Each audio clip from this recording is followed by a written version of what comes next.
Well, hello and welcome to the stream.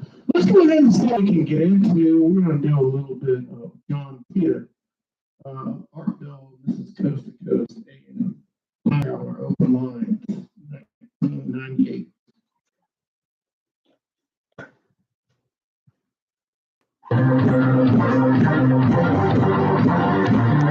From the high desert and the great American Southwest, I bid you all good evening or good morning, as the case may be across all these many prolific time zones. Stretching from the Hawaiian and Venetian southwest eastward across the end of the U.S. Virgin Islands, south into South America, and north all the way to the pole, as well as worldwide on the internet, thanks to Contrails.com. Thank you. This is Coast to Coast and Beyond, and I'm Art Bell. All right, once again, tonight, open lines. Now, I have booked a guest for Friday night, Saturday morning, and he should be very interesting indeed. He is Dr. Roger Dunn, and he has written a book, apparently, about regarding a co-account of an American submarine. And its mission in finding a downed Russian bus. Still so secret, so secret. I mean, some of the stuff that went on, it really sounds exactly like something from a Clancy novel, you know. But I got a note originally from a lieutenant commander, USN retired, about this mission. He was also on it, and then managed to track down, thanks to him, this doctor, and now a physician, regular doctor, who was on this mission, and it is going to astound you. That will be Friday night, Saturday morning. So that really is all I have booked that has struck my fancy thus far this week. Tonight, we are going to open what I call the timeline. Now, this line is for people who claim to have traveled in time to be here from another time. I am very much encouraged to do this, by the way, because of my guest last Sunday on Dreamland, Dr. Goldberg. Truly a remarkable thesis, I would call it, I guess, regarding the fact that he believes time travelers are here now in great numbers. Great numbers. And by the way, he agrees with many others that much of what we may be experiencing that we call paranormal may not be quite as apparent. Well, to us, of course, it is as magic. Seems like magic, doesn't it? To travel through time. But even the physicists of today believe that time travel will be possible, Dr. Mitchell, and many others. And it's just that we don't have the power to do it right now. But as long as somebody would in the future, then absolutely one must consider it totally reasonable that there be time travelers here now. Now, what I am going to do tonight is for anybody who seriously claims to be here from another time, I'm going to assign not the usual number, but instead what is normally the wild card line. In other words, area code 702-727-1295. I repeat, the magic number if you are a time traveler. Area code 702-727-1295. Anybody out there willing to risk the possibility of a crinkle in time is welcome to call that number and tell us what you will. It's always interesting. Well, why is in the news? Let's see. The eye is trying to figure out why Russell E. Weston Jr. planned to kill federal agents, whether he did when he stormed Capitol Hill on Friday. More more likely you would imagine that he was after lawmakers inside, but that's just a guess. I mean, why else, try to shoot your way into the Capitol? Prosecutors expect some kind of insanity claim. There is some background. But his lawyer will not now discuss his mental state. No plea entered yet. President Clinton, faced with the prospect of having to go, has decided to volunteer to go instead and give testimony regarding his relationship with former White House intern Monica Lewinsky. He will be videotaped August 17th, said aides. And they also say he is prepared to stick by his denial of any sexual relations with Lewinsky. Although legal sources said she told prosecutors they had sex and discussed ways of concealing it. So we'll see. GM strikers have begun to return to work. I thought for a while here I was going to have a complete classic. I have a new car, which mostly sits out there and is garage fodder because I work at home. But it is a fun car. It's a Firebird Trans Am. That sort of dark blue black color. It's really a mean looking car. And it operates the way it looks. It's a comp attractor. I mean, the police see that car and it's like a magnet, See, the problem with a fast car is that you can hardly ever go fast.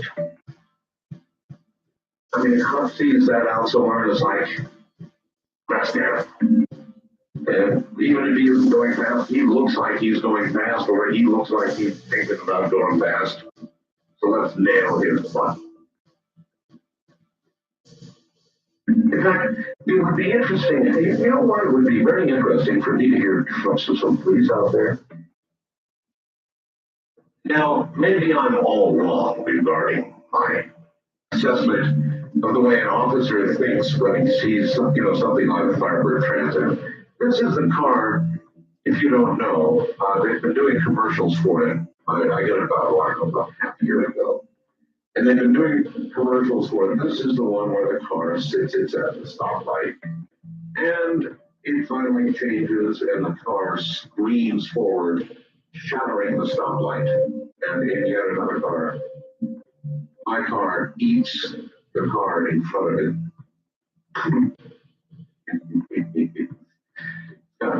Anyway, I thought for a while it was going to be a complete classic because I thought GM would stay on strike, but it appears they're going back. I wonder if there is going to be a 99 model.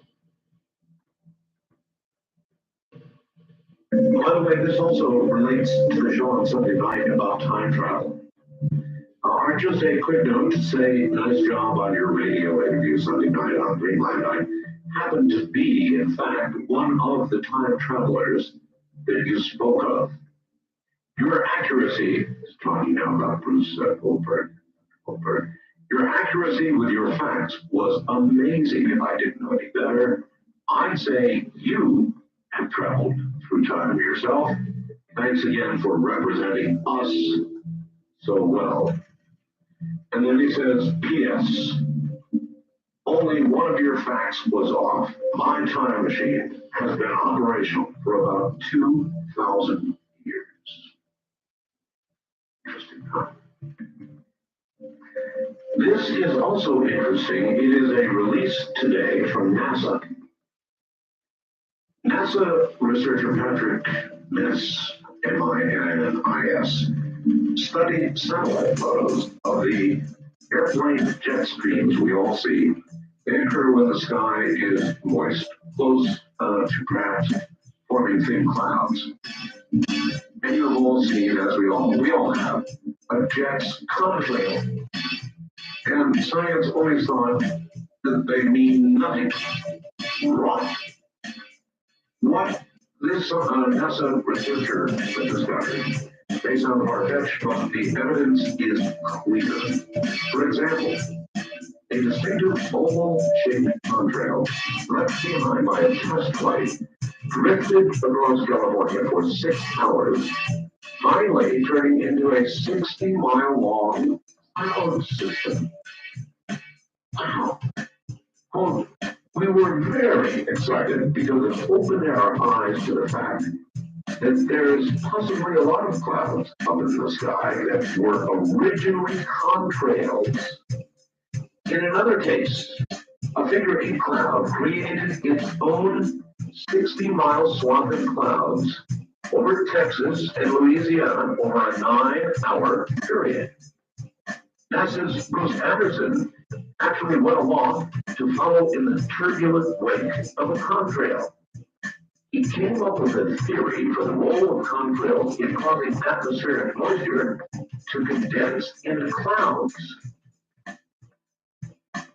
He said, "Well, we do know that the sulfur in the fuel of aircraft generate aerosol particles, and those in turn can influence the formation of clouds. So could jet-caused clouds be enough to affect the climate?" The number of clear days over the U.S.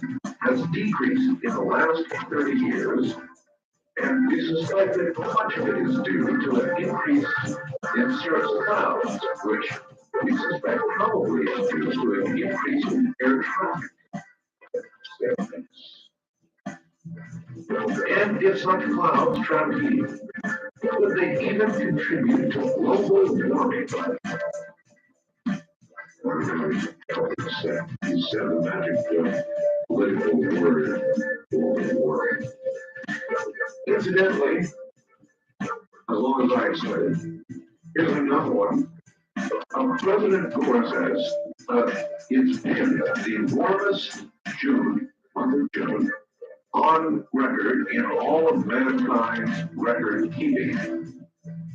Announcing new data showing last month was the warmest June on record, Vice President Gore has called on Congress to abandon efforts to block any educational discussion of climate change. I'll quote, "The latest data showing this June was the warmest month on record will provide more evidence that global warming is real," said the Vice President. And disasters around the country, like devastating fires in Florida, show exactly how vulnerable we are to extreme weather. This is why we must continue to develop common sense strategies to protect future generations from the grave risks of climate change. So there you have it. Now, how many of you have thought about it on your life? That jets leaving contrails disturb the atmosphere in a way that actually begins the process of cloud creation. And a storm. Oh, by the way, with regard to storms, now I'm not being we've got clear skies above us now in the desert. Very clear, beautiful.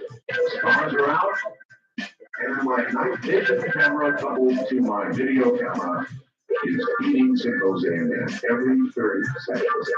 I'm taking a picture of the southern sky, nearly vertical, but somewhat down towards the south, so you'll know where the camera is pointed. And over towards the east, somebody is getting a hell kicked out. There's a thunderstorm over toward the east, toward Las Vegas, or beyond. It's hard to tell. It could well be beyond the lake or even further, I don't know. But somewhere out east, there are strikes just about every 2 or 3 seconds. And there's a big storm out there. But above me, it is, as you will see, if you look at this, quite clear and beautiful. So there you have it, going to open lines in a moment. Now, once again, though, the timeline, my line for time travelers is area code 702 727 1295 702 727 1295. Bear in mind that you must have arrived here and done your time traveling, not mentally, but through some type of actual machine, which was, I'm fond of saying, but pushing lever pulling fully instrumented time machine of some sort.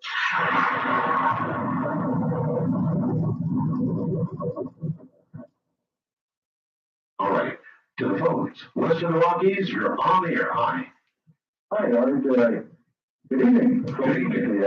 Yes, sir. Yeah, I had talked to you a couple of weeks ago. We talked about the rainbow walls and what's going on. And, in Nevada.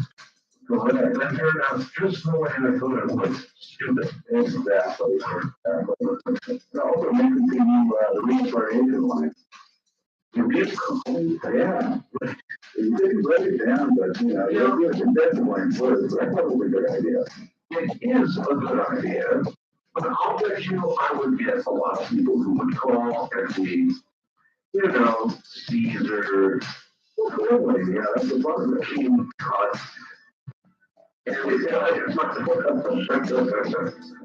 All right, I'm writing it down again in case I lost my note, all right? Great, Art. I like your bumper music, and if you ever get a chance, go be Super Ground. They're great. I absolutely, I would. I use their music all the time as bumper. We'll go right back. This is Coast to Coast AM.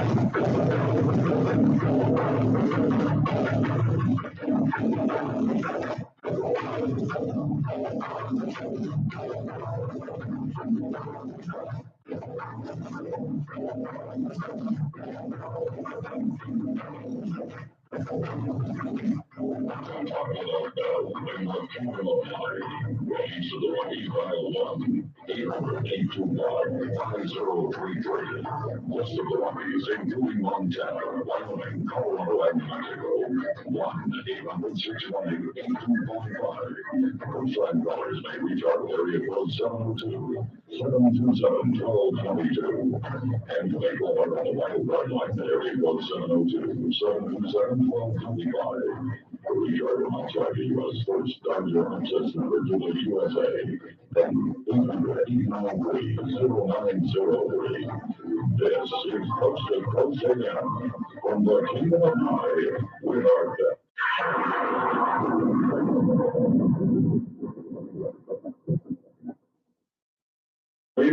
I hate to steal a contact line, but I guess I will. When you look at the night sky, as we have here in the desert in Nevada, and as I have on my webcam right now, it is updating about every 30 seconds, I believe. And you look at the stars that are out there, and you imagine that those stars are light years away. Many, many light years away. Light years. That's a long way. And when you're looking at these stars, you are actually looking back in time. As a matter of fact, we're going to have a guest this coming Sunday on Dreamland on precisely this subject. I'm really looking for, he's Ed Krupp, Dr. Ed Krupp, and he is an astronomer at Griffith Park Observatory. And we'll talk to him about this whole concept, but when you look at these stars, these incredibly clear, beautiful desert, thin air, low humidity photography of the kind we're doing here, you just gotta know that there's life out there. And if there's life out there, it may easily be advanced enough to travel through time. Because that's virtually the only way you're going to cover that kind of space. And so then why not imagine time travel in our own future. Is it likely? Absolutely. On my time traveler line, my timeline, you're on the air. Hello. Hello. What is your first name? Here. Peter. Okay. Are you in fact Peter? Do you claim to be a time traveler? I wouldn't use those words for the reason that the language doesn't really exist. That makes an assumption that time is the linear motion. And in fact, time is tapestry. And What do you mean by a tapestry? I understand linear time. I sit here and I watch my clock take off the seconds, and it does so in a perfectly linear fashion from day to day, and week to week, and month to month, and year to year. So what do you mean when you say it is not linear? time has many dimensions of its own. And anybody who's read a lot of science fiction would talk about parallel universes and alternate realities. The nature of time has more to do with weaving patterns. Right, well, even the nation's best theoretical physicists say that multi-dimensions are probable. Not probable, but probable. I find that it has less to do with traveling that has to do with shifting the attention where we choose to perceive ourselves in time and space. Well, are you suggesting that you can change where you are in time and space mentally? This isn't really a mental process. It's more What is it? An emotional process? Yeah, it's an emotional process. Think of it even in terms of business life. Okay. I am working through resolving a task event.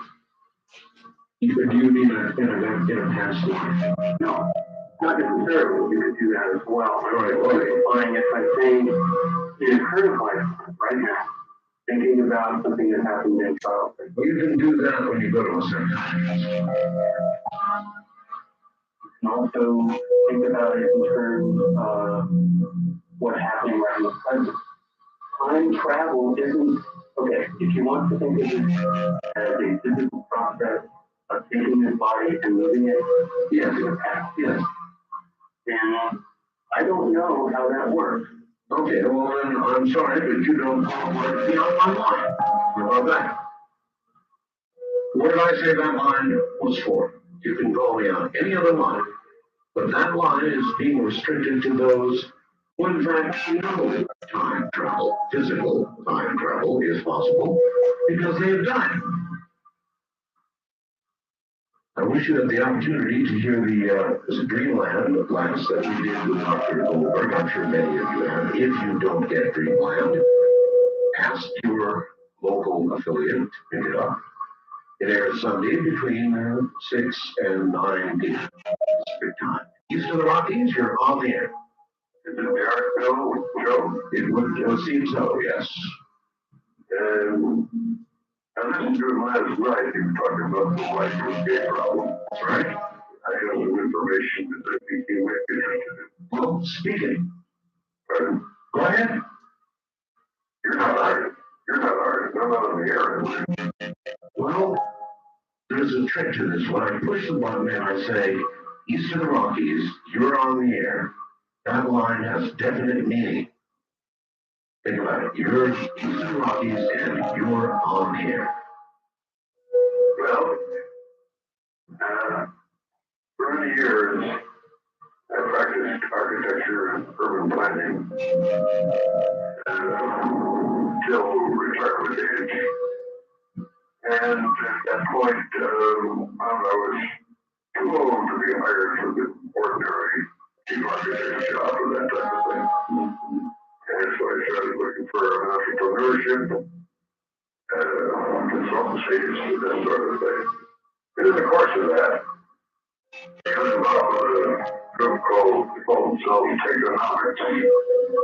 TEG stands for the ethical growth and heritage and focusing on scams within the American economy.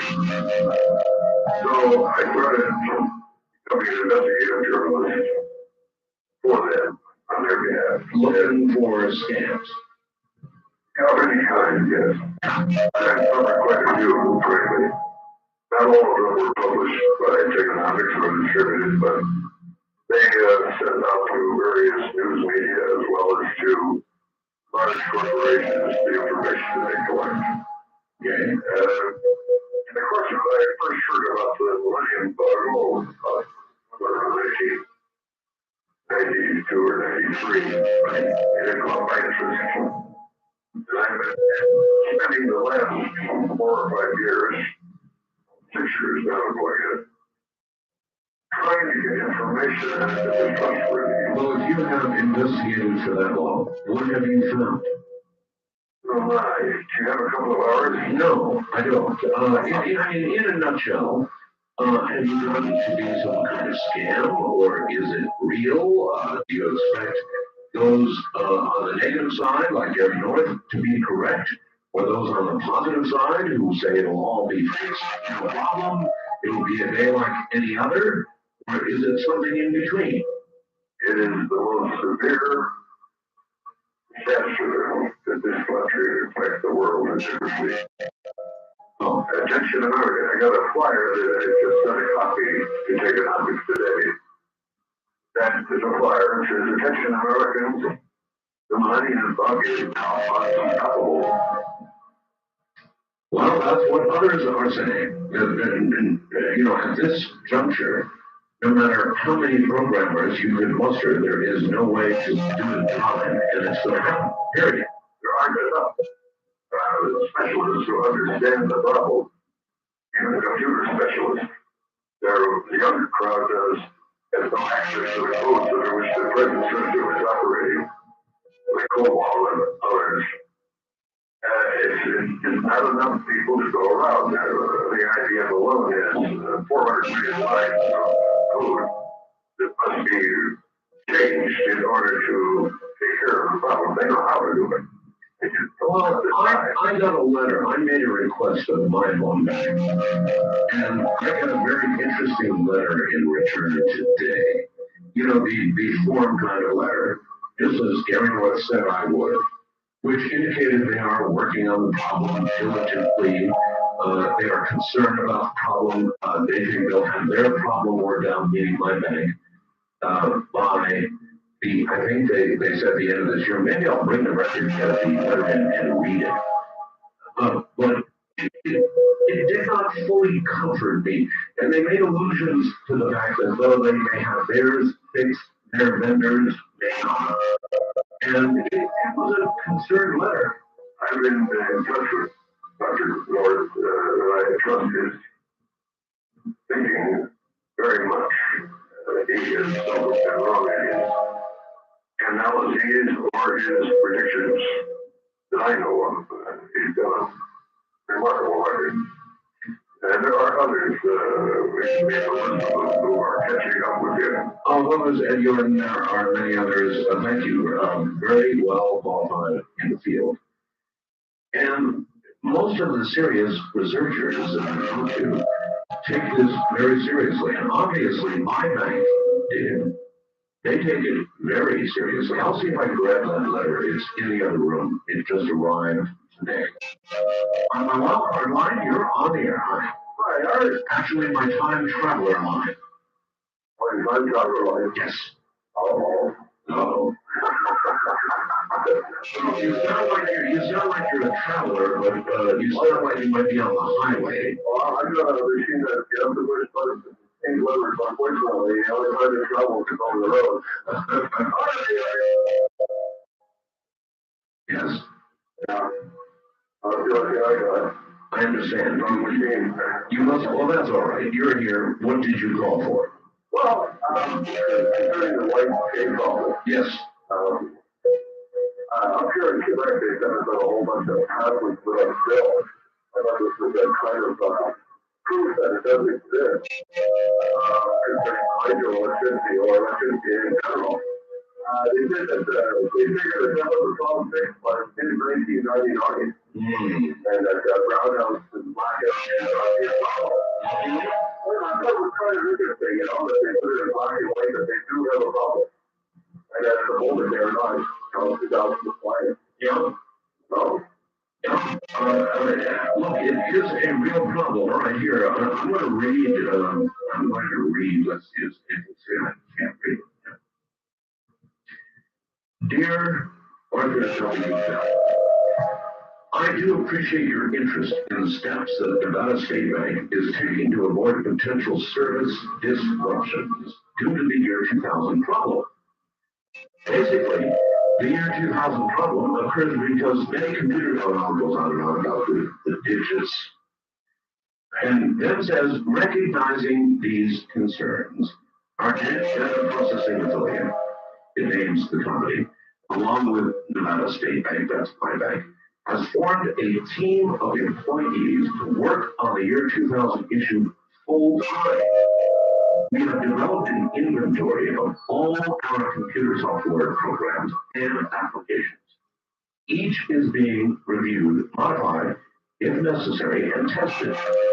Federal regulatory agencies are requiring that all programming changes be completed by December 31st, 1998. Here I hope you. In order to allow the entire year of 1999 to deal with any unexpected issues that may arise. They go on. We have also been working with our software vendors to ensure that their applications will comply. Alternate plans will be developed in the event our vendors fail to adequately address these issues. We are reviewing any concerns with our internal auditors and other regulatory agencies. They go on here. In its June 2nd, 97 cover story, Newsweek described a, quote, likely to happen, end quote, scenario of how this problem might affect our banking system. Some patrons may temporarily be shut out of their accounts. Electronic wire transfers may be disrupted. Fortunately, Nevada State Bank has been taking all necessary steps to ensure that we will have no experience, or we will fail to experience such problems, that our clients will not be inconvenienced in any way. Sorry, so and so. So, I'm not sure exactly how comforted I am about this. I am comforted that they have a nice letter they send to me. But the language in it is a little ambiguous, particularly with reference to their vendors. So, on our time traveler line, you're on the line. Hello. There's a couple things you need for verification of time travelers. Are you a time traveler? Yes, of course. And I can prove it. All right. Good. We need for verification are people that can tell you exactly what's going to happen exactly in a short period of time, right? Yes. And in the future, of course. Yes. I can do that. You need something else, which is a bonus. Let's not drift away one point. So this is a bonus. Everyone that's ever met me in my life knows that I have different than every other human you'll ever meet. You are happy normal. Yes, very heavy normal. Very different than any human, and you can open a line out for that. People know my voice, they'll call up and tell you that. They'll never forget me. I'm very different. Don't forget they accept it. But I'm going to tell you something in the future, very short term, okay? On Saturday at 4 o'clock, I know exactly where Dr. Ware will be the next Saturday. The next Saturday after that, I know exactly where Mr. Goldberg will be. They'll be at the Art Bell Shack Club in Ventura. Yeah. Well, you know what? You have horribly violated my... Well, I thought I could get an A for creativity. What you get, I can't repeat on the answer. Well, we're having a hard time getting the word out here. There's been an heartfelt deck club in that or thing about it. I understand, and I wish you well, but you should have told me on another line. I was busy, but that less people trying to get a hold of me. They appreciate that. All right, well, you are, I understand that you are desperate to get through, but you violate the code of honor when you do that. So, I'm going to say this one more time. And that is, if you are a time traveler, and only if you are a time traveler, should you call me at area code 702-727-1295. Now, this is not the normal line we use. I decided first-time callers ought to be able to get through. So why not make it the wild card line? So if you are a time traveler, and only if you're a time traveler, call area code 702-727-1295. And again, I'll remind you, we have the webcam looking roughly straight up, slightly to the south, where we have clear skies in the desert, and you can see a prolific number of stars. It is a remarkable device. And you know, if the astronauts had had one of these when they were on the moon, everybody would not be now bitching that you couldn't see any stars in the background. I'm Mark Bell, and this is Coast to Coast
Good morning, everybody. I'm Mark Bell, and this is Coast to Coast AL.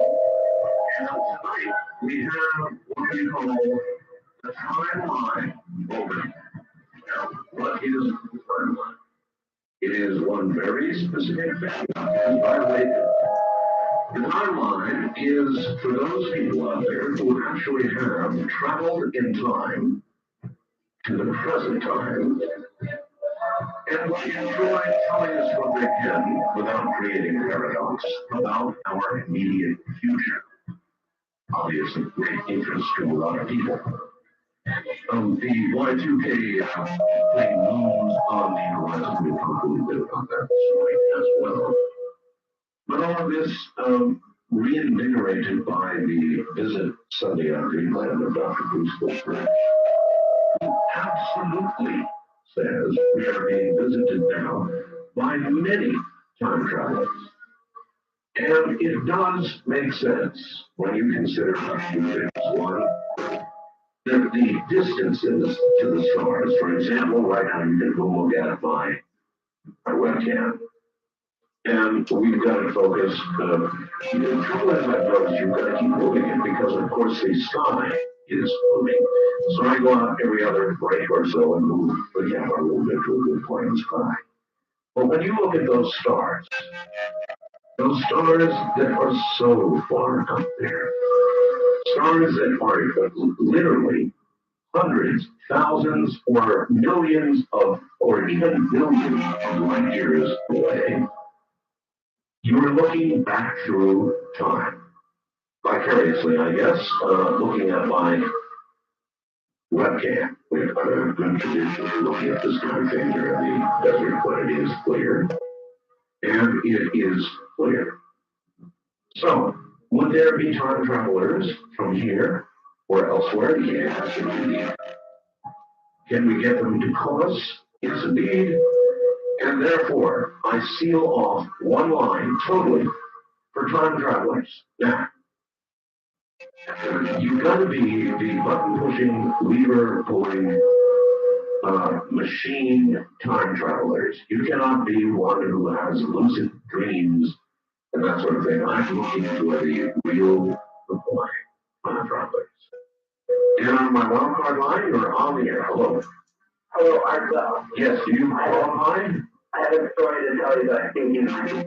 First time callers, call area 702-727-1222. Now, Jim, hold it. All right, now see, you've already messed up. At least in this line, you messed up because you're not allowed to give your last name. Oh, sir, I'm very sorry. I'm just very excited that I just discovered your phone number. All right, Jameson is your name. Yes, sir. Okay. Jameson, when are you from? I'm from the year 2035. What are you doing here? Well, what I can tell you is I'm speaking to you from the year 2035 through a voice path. Oh, you mean you are not in my I'm time? in the year 2035 as we're speaking. Right now? Yes, sir. Oh, that's excellent. Listen, I am a research student at the University of Minnesota in the year 2035. And I listened to your broadcast with Dr. Bruce in my classroom. They had that on the archive. It's the most amazing thing. And much of what he says is true. It's true about the men in black. It's true about the visitors. The government is out there. And the scary thing is, so few people know about it. My phone call to you right now could be such a dangerous contact.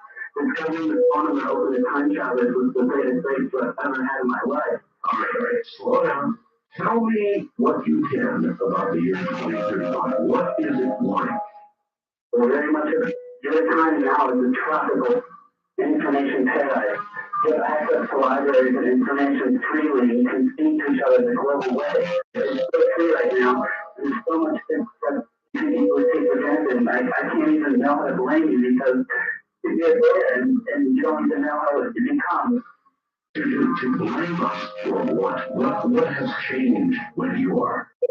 All I can tell you is President Clinton, he's probably the last elected president. If history doesn't change with this phone call, he will be the last elected president we ever had as a people. And the overthrow, the world power and the mass integration of the people dissipate through all sorts of I'm just learning about these things in my classes. I'm having such a hard time in history. I mean, but today it's so much more pressed. But the way things are, like not even love is real anymore. It's just so controlled. Everything in 2035 is controlled. You're saying it's some kind of police state. The factions form now the Congress is uplifted. Uplifted. You mean after Congress? It's so simple. If I were to tell you, it might shock you, but it's so simple the way it happened. No. It's all right. Does uplifted mean dissolved? Well, they tell us it's suspended, but it just seems like it's been 40 years now, and it just doesn't seem like it's anything changing. It's just becoming more and more cut off, and the people are becoming broken up more and more, and the schools are becoming. They try to conform you so much. It's just the freedom. You just feel like it's all pre-made. Well, that's a pretty bleak future. There's still friendship, and there's still love, and the good, I believe, will overcome. And the faith is what pulls you through that, what takes you something, whatever it is. In what manner are you able to place a phone call from one time to another? Well, in my research as a student, I discovered a unit that was placed by one of the government travelers who through your liberating program, we were actually doing something about and seemed to be able to click with my own theory and limited me to figure out the truth. That is remarkable. May I ask about a couple of things? Everybody today is worried about this Y2K trauma that looms on us all. Does that turn out to be, as you understand it in history, a big problem or not? Can you tell me a little bit more about it? The life itself doesn't ring a bell from what I have. Oh, it doesn't. Well, it could not have been a big deal. It is otherwise called the Millennium Bug, which is supposed to crash computers in the year 2000. Oh, I think there's some sort of large conspiracy with computers, but it turned out to just be hype. But I don't remember exactly what it was, if it was that. I don't want to put anything down, but I remember some sort of, in my head, I think it had something to do with Nixon stuff. All right, what kind of government structure do you now have? If you don't have an effective Congress, Well, if you don't have an elected, as long as pretty much every good business. I wish so much that what we had to say was more clear from the fundamentals and the ethics that is in the United States itself. well, listen, I sure do appreciate your call. It's talk about a long distance call. This is the real winner. Actually, I think if somehow that they found out, I'd be in a lot of trouble. You think so? Yeah, You think it's one of those deals where you should not even be talking to us? you know what?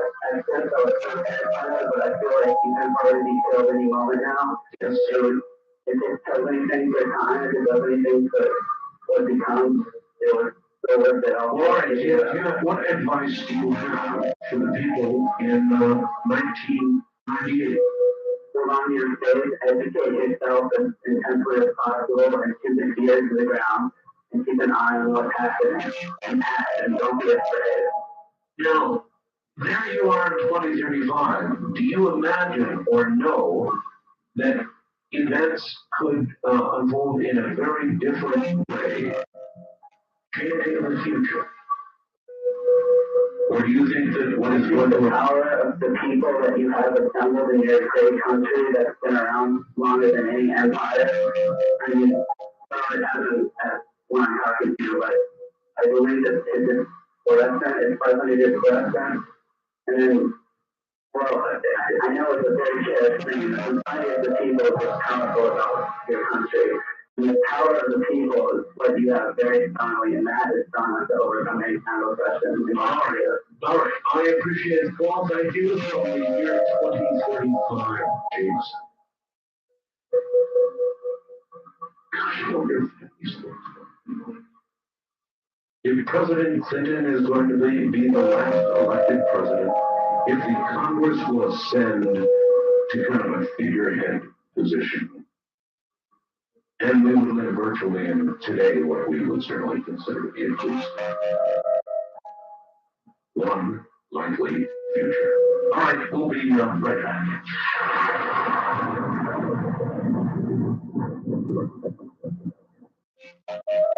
Well, I can see now I need a motorized mount for my outside super cam, my night vision cam, because the sky changes. So that means I've got to go out just about every break and refocus on a good part of the sky. Live and learn, we experiment with new technology. All right, on my time traveler line, you're on the air. Good morning. Good morning, Mr. Bell. Well, that's a nice deep voice you got there. Well, thank you. When are you from? Well, as I was saying kind of earlier, my companion, it's somewhat hard to pinpoint. However, probably the closest I can do is about 30, 50. 30, 50, that sure is a long time from now. Yes, it is. My name is Nightcloud. Nightcloud, yes, sir. And I have various other names. I've been known as various other names. Nightcloud actually sounds like a Native American. So it's interesting that you would say that. In fact, the name itself does have a historic root. Certainly, in fact, the roots I'm sure you're very aware of have a founding origin. How did you get here from 3050? Well, 3050 is really a relatively simple matter. the things that are being discovered and have recently been discovered in current Earth history, 1990.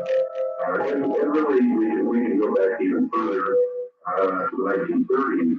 However, various discoveries that have taken place in your time that you are currently living in, the dimension, what we would refer to as the third dimension. Yes. I'm using so much energy now, just being here on the system.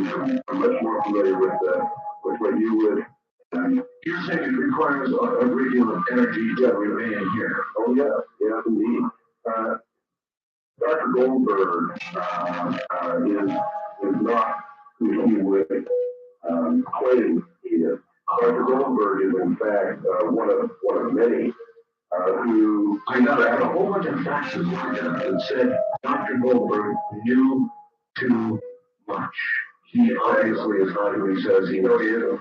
And in fact, he is what we refer to as ourselves. What we travel on, what you know, 1998, third dimension, what you know as wormholes, which we in the later 3000s, right around 3050, what we consider and what we call translucent transient pathways. And we consider all of ourselves, Dr. Goldberg included, as luminous animals. And it is of the luminous animals where what we do is we affect everything that happens. I was going to tell you, I've been known as other people, Hermes being my first name here, and I'm sure you heard Dr. Goldberg discuss Hermes Siren. And who he failed to mention, of course, currently would be myself, Nightcloud. Nightcloud. All right. Well, what can you tell us about our future? Well, let me start, Art, if I can call you Art. Let me start, Mr. Bell, with the problems that you are going through now, the time in Earth history where some of the most intriguing events have occurred. You might know about the shaft, what has been referred to by a gentleman by the name of Eric on Vatican, known as the Gothenburg shaft. Yes. Okay. And you kind of know about. As a matter of fact, I have spoken on Gothenburg. So you know the inventor of the robot. My goodness, it's raining where I am on the third dimension right now, which helps, by the way. Rain and electricity help with my energy. It helps for me to be able to keep focused. There are so many things that are going through my mind. Well, once again, what we want to know is what lies ahead for us. Well, I don't want to be crabbed with you. Go ahead, be friends. You are headed for some major changes, and there have been several changes. Kind of getting back to that whole Gothenburg idea. Wonderful book, by the way, written by Von Daniken, is The Eyes of the Sea. And I would recommend highly you looking through that particular book. I believe it's his most recent. It actually appeared at Roswell. I hate to press you here, but yeah, we really would like to know some details of what is coming. Well, let's put it this way, Art. Not everybody who makes it through the Earth changes. Those who do make it through the Earth changes will go through a transformation. When do the Earth changes begin? When you know that they're happening currently. In fact, the AP recently put out a report about tsunami possibilities in the Great Northwest, in the Greater Northwest. Yes. And pretty interesting article. You keep referring to current articles. Yes, with your knowledge of 3050, you should be able to tell us when all of this begins to occur. It's begun. It has begun. All right. When do the Earth changes that will take many lives? Are you looking for culmination? Yeah. You should look forward to July has been a pretty hot month in more ways than one. You can look forward to in the next few weeks, and I'll be doing quite a bit of work in the next few weeks. You can expect the Northwest to suffer some pretty devastating losses, comparable are to the above New Guinea tidal wave that erupted from, of course, the earthquake. Are you suggesting there will be a tsunami in the Northwest? Yes, sir. Yes, you can count on it. And that will be within the next few weeks. I would say by the end of August. Now, again, I don't want to pinpoint it because, well, I think you kind of know the answer to that. Paradox. Yeah, you discussed that with Goldberg, and he had a good figure on it. Yes. So listen, also, beyond Vatican, pay attention to Whitley. Whitley is also not who he would appear to be. Be very careful of Dr. Hoagland. Hoagland has secrets. He knows things. And he hasn't even begun to indulge his treasure of secrets. All right. I appreciate the call. No, Dr. Goldberg is not who he says he is, and Whitley is not who he says he is. And watch out for Richard Hoagland. Great changes, tsunamis for the Northwest sometime later in August. Okay, time traveler line at area code 702-727-1295.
And what kind of watched that one for a while.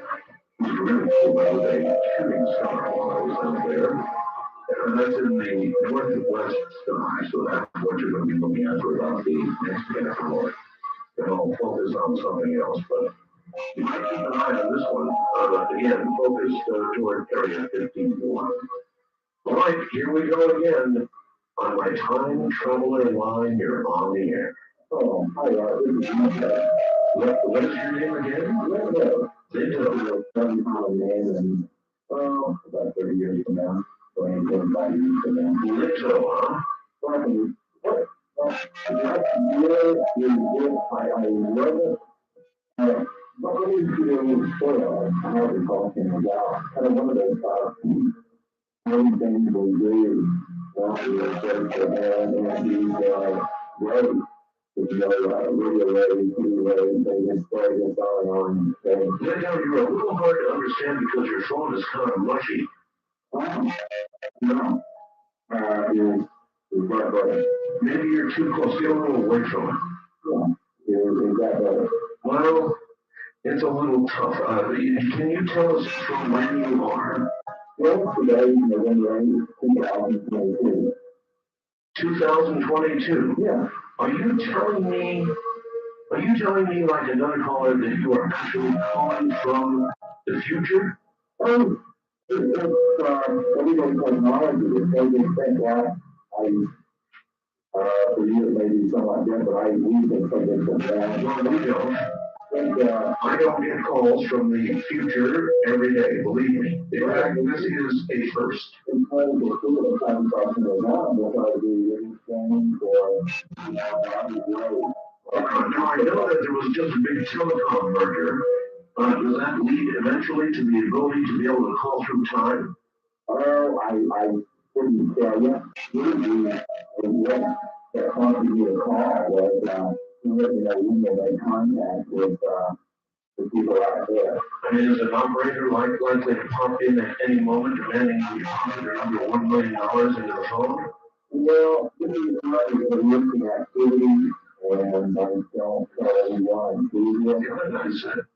When people are. All right, what can you tell us about our future? It's an obvious, most important question. Well, I can tell you this, in the year 2008, the resources on kind of really strong wind, and the ones in the study before, and human DNA. Firstly, what that leads to is an understanding of what you have to be, what's the term in history corrupted, in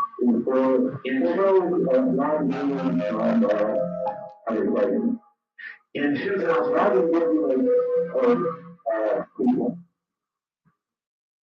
now, are you suggesting this discovery in 2008, the new gene, is made?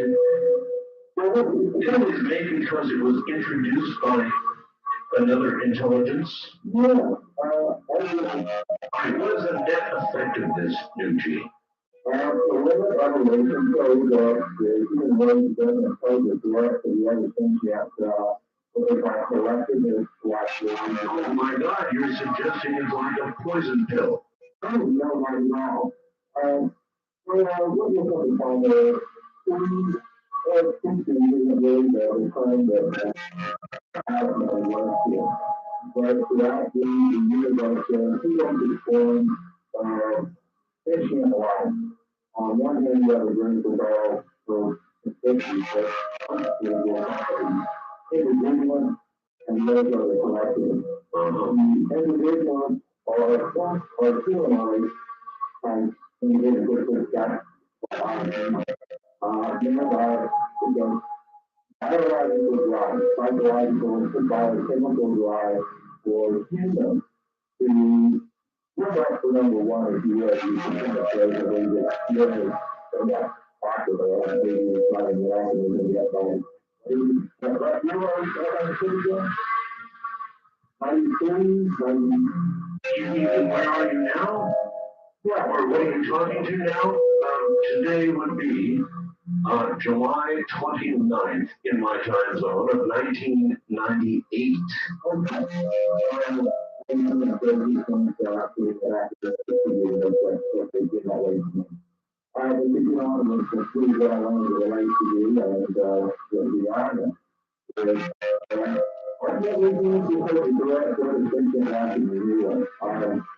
Biological drive is to dominate and to no individual interest. Well, we are more Yeah.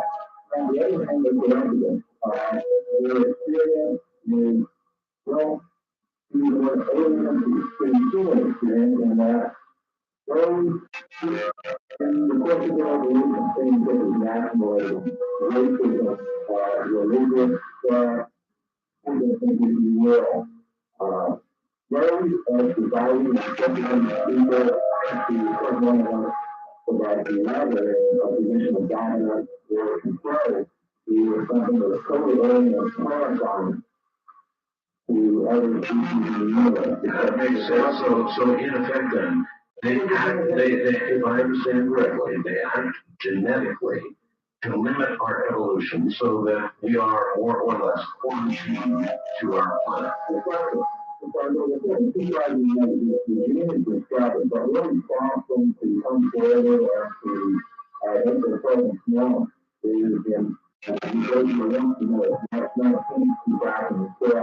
Is when mankind finally mastered the beginning of technology to help us.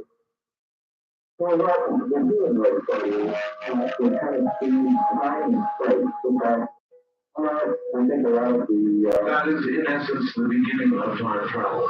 Yeah. And what year is that? 2012? March 2012. So you are seeing you're down the whale. Where it will, for the first time, make any planet, well, in the planetary travel, will see the travel right down to the surface. So, without them being able to find the craft, and most of the right food, just as guys, we were working at some of the classes, reflected in your area. Well, that readjustment is underway in our age now. Listen, I'm very limited on time here. Is there anything that you really want to tell the people of 1998 important to tell them? Not only work, we will accomplish to continue to be a problem. Surprisingly, the Chinese,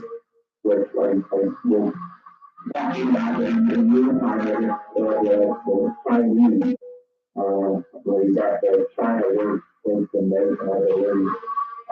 We are really the movement for person, not just a good government. I think new time on the way here is one world government as it implies some type of accountability, some type of authoritarian. All right, now listen, I'm going to have to leave the line at this point. Thank you for the very long distance call and calls again. Yeah. All right, take care. Now that sounded very much like the other caller, didn't it, with regard to what we have to look forward to politically. Well, I must say, we're getting a new twist tonight. This is the first time that I have ever actually received calls from the future. This is a new one. All right, once again, to my time traveler line, you're on the air. Hello. Yeah, this is Ed, Ed. Your name is Ed. yeah. Okay, and the year? I am here currently with you guys in 1998. This is the year 2041. 2041. Yes, it's not the one world order. I'm here on a mission from the government. From the government. So you're actually a government employee? Yes, of the year 2041. Okay. What kind of government do we have in the year 2041? We have a one world order, and we are here to make sure Bill Clinton is going out of office, so he does not become the leader of the world. Then we should discuss perhaps the nature of time. You're suggesting you can come back here and affect things. Our government's done that. By having Bill Clinton tossed out of office. We're trying to. By whatever means, huh? We're trying to prevent a world war. Is your leader Ken Starr? We have contact with him. So Ken Starr is getting help from time travelers. We came here to help him to prevent a world war that will end all mankind if we don't stop Bill Clinton now. So, what is the nature of time then? Is it malleable? In other words, it obviously can be changed, or you would not be sent back here to be changing it. Hopefully it can, but it hasn't been done yet. Every time I get there, return. So it's almost a suicide mission. Basically, hopefully I go home. But you say others have not. No, not that I ever heard of. By what means did you get here? Through a time capsule. A capsule. Basically a capsule like a wallet that has a control panel. You step through and you come out into the military base. Ah, So you left from a military base and you were on a military base. Very interesting. Very, very interesting. How long have you been here and how long do you expect to remain? I have been here since 1995. 95? Yeah, when we have discovered a few things in our history books that wasn't right and try to correct them. Yes. And hopefully it's going to work out. We've been very busy. How long do you expect to remain? Maybe 2 years, past, hopefully. Okay, 2 more years. 2 more, so until the millennium. There's been an awful lot of talk about Earth changes and big events that are immediately ahead. Yeah, the West Coast, California, Mexico, Oregon, Washington, it will have a new coastline. A new major quake. A major quake. Caused by the volcano. When does that occur? Then, probably 6 months from now. Very soon. Very soon. How many people die? Millions. Millions. Millions. Our government won't help. We have cytopathologists that are saying we have all the readings for that. Of course, but does our government now have any hint of what's coming? Yes, by all the activity. They know they can't have a panic. Well, I'd rather not create a panic myself, actually. And so, there can, of course, be no proof of what you're saying to us other than the eventuality of what you just said occurring. Right. All right, I sure appreciate your call, and please call again. Okay, thank you. Take care. Western Rockies, you're on the air, huh? Oh, wait a minute here. Hold on, let's get this straightened out. Now, Western Rockies, you're on the air. Yes, this is Jerry in Seattle. Hi. Hi, I want to bring to your attention a book which I consider to be a perfect blueprint for how we can get from where we are, which is a class 0 society, to a class 1 society. Yes. It bridges the gap perfectly. The title of the book is The Greatest Challenge, The Golden Future, by the man who used to be called Bhagwan Rajneesh. Oh, yes. Well, you know, listening to those who claim to be time travelers, the future does not sound too rosy to me. Well, I'm not a time traveler, so I can't comment on that. Yeah, I understand. But I would like to hit just a few of the high points that this book talks about, if I could. Sure. Okay. And all of the ideas in this book must be taken as a whole in order for any one of the ideas to make any sense at all. Basically, Well, if you can't give us the whole, then how can you make sense? I can hit a few high points just to kind of, pique your interest. All right. Yeah.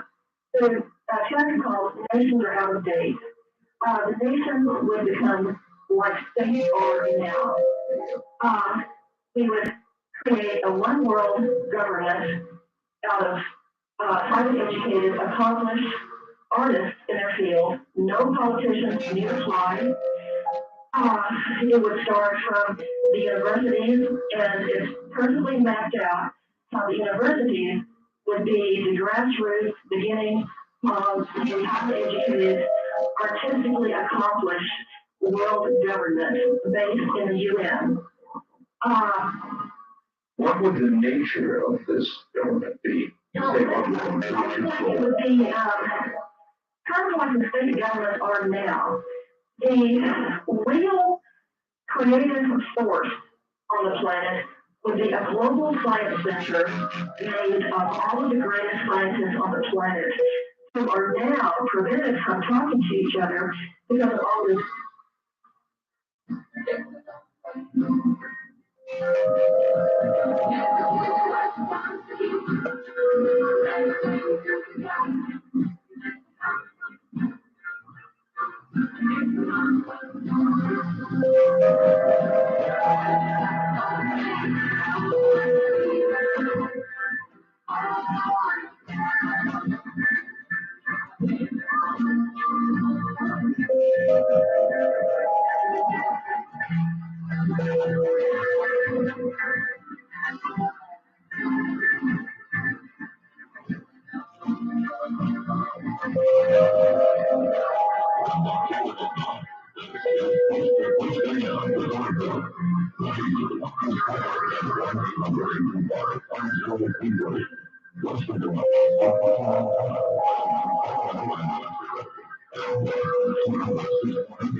This is close to closing on once again, here I am. Good morning. This is absolutely too cool. I went out during this last break and reoriented the camera once again, this time toward Las Vegas. And there are a few clouds once again in the sky in Las Vegas. Now, what we've got is a night vision device attached to a camera. And this is really neat. It really is neat. It's basically clear where I am, but obviously over Las Vegas there's clouds and lightning, and occasionally you actually see the sky light up like crazy from the lightning. But you also see an occasional star, and you see some things moving across the field of vision as well. Now, you've got to understand, I'm looking at this in real time. And you're only getting a frame capture about every 30 seconds. I wish I could be sending you real-time video. But you can see a phone pole in the picture. You can see one support for my antenna. You can see the mountain between here and Las Vegas quite clearly outlined. And you can certainly see the clouds over Las Vegas. It's pretty neat.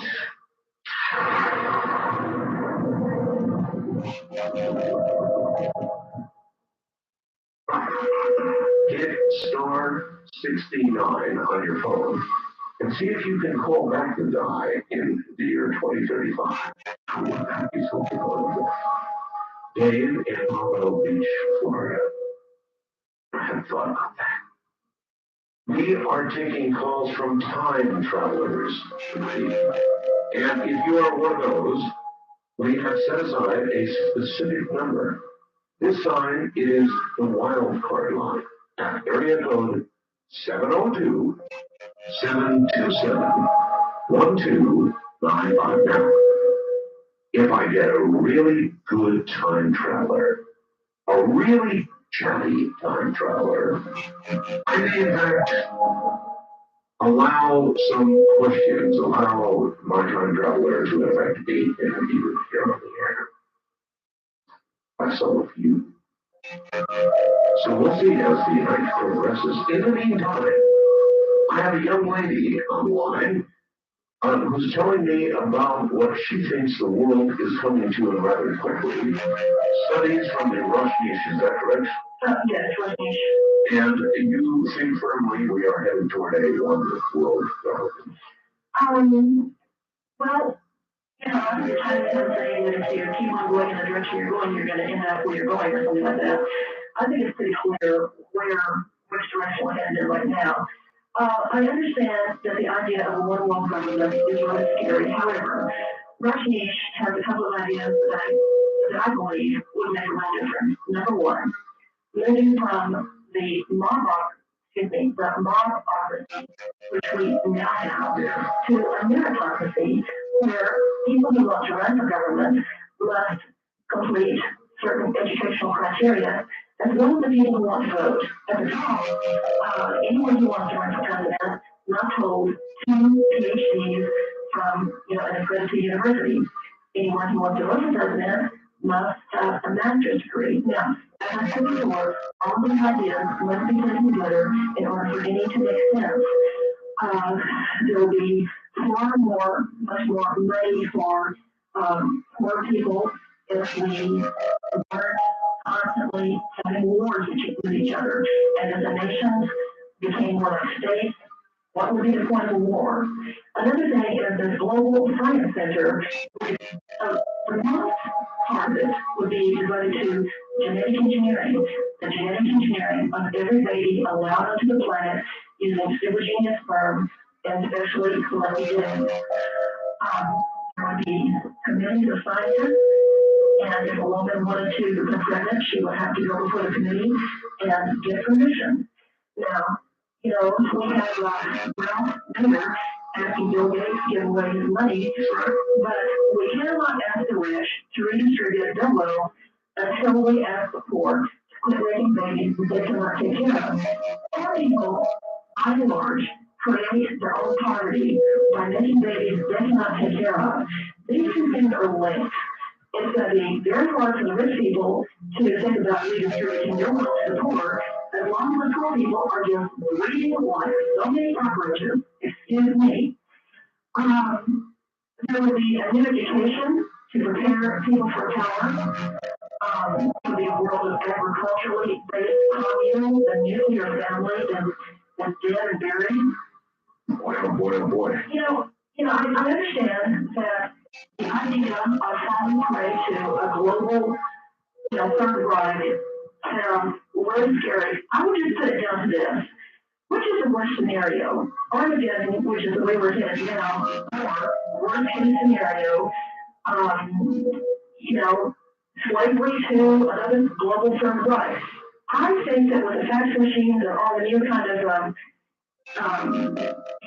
communication technology we have now, I don't think that a global third Reich would really take hold, and especially if we are very careful to keep politicians out of government.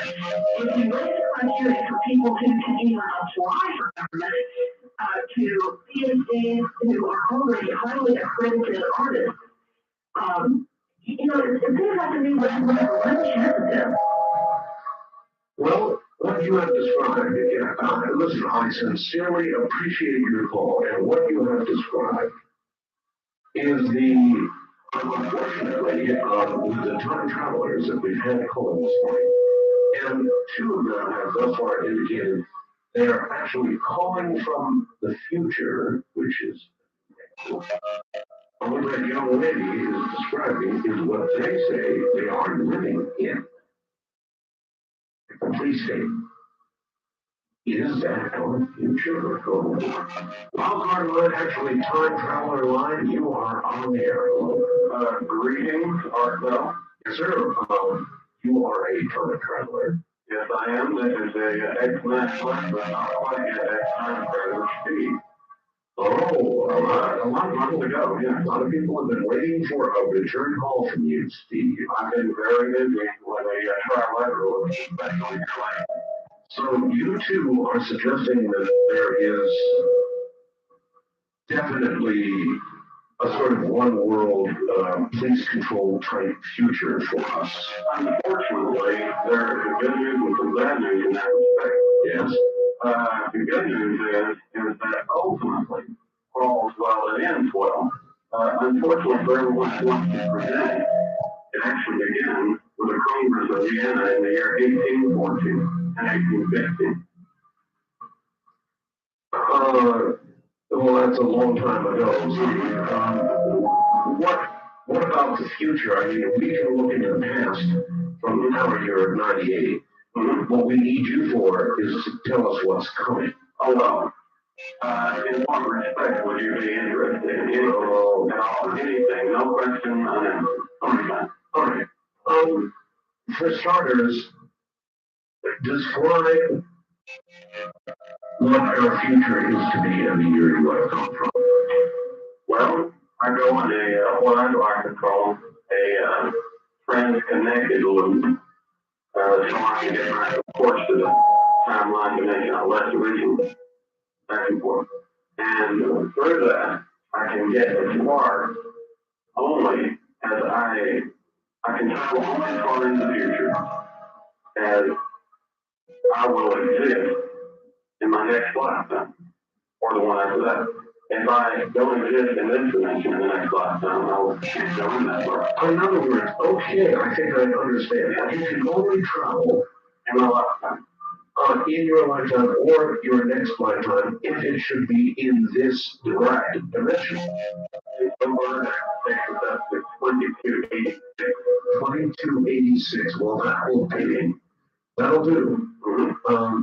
What can you tell us about 1998, specifically July forward? from July 1998 to 84. Yeah. The most important thing is to realize the unusual media control of political issues. Apparently, all you seem to need is a media perspective, and everyone seems to say, well, this must be the way it is.